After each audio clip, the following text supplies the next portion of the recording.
Throughout the month of February, every Monday here in Good Morning Jacksonville, we've taken you out east to this small community bordering downtown, just blocks away from the Jaguar Stadium.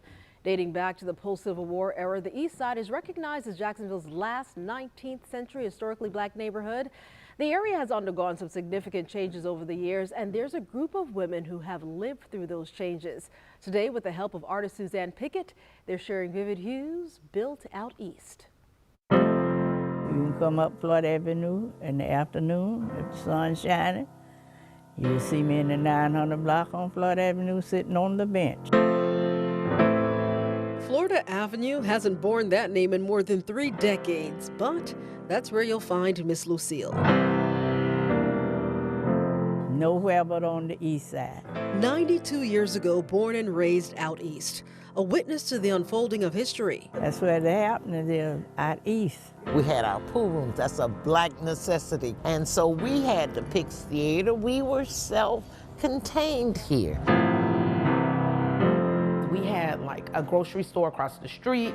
We had a gas station diagonally across the street. We had at least 3 bars that I can remember.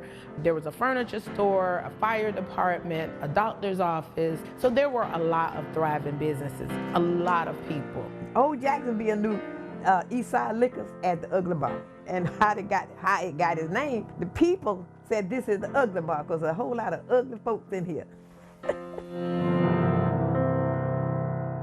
Just months after moving from rural Georgia in October of 1969, Pearl Graham found herself in the midst of a riot.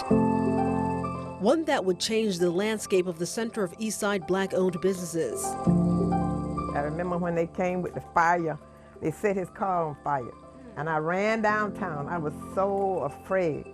I'd never seen anything like that because I was from the country. Tensions boiled over following shots fired by the hands of a white delivery driver. He believed someone was attempting to break into his truck.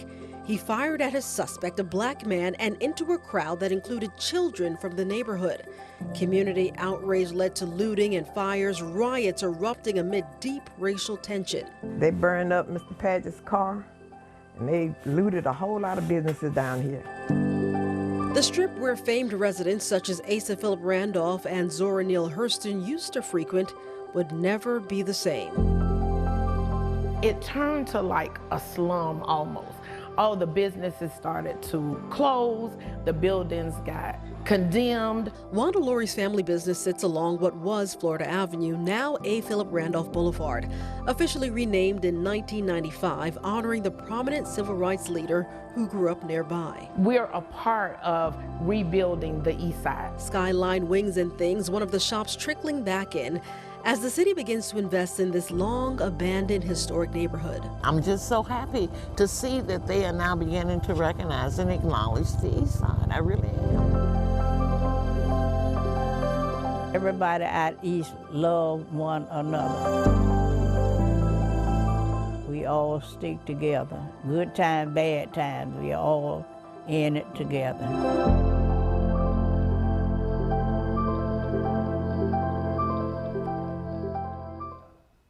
To learn more about today's featured artists and to check out all of our Vivid Hues Built Out East stories, visit the First Coast News app.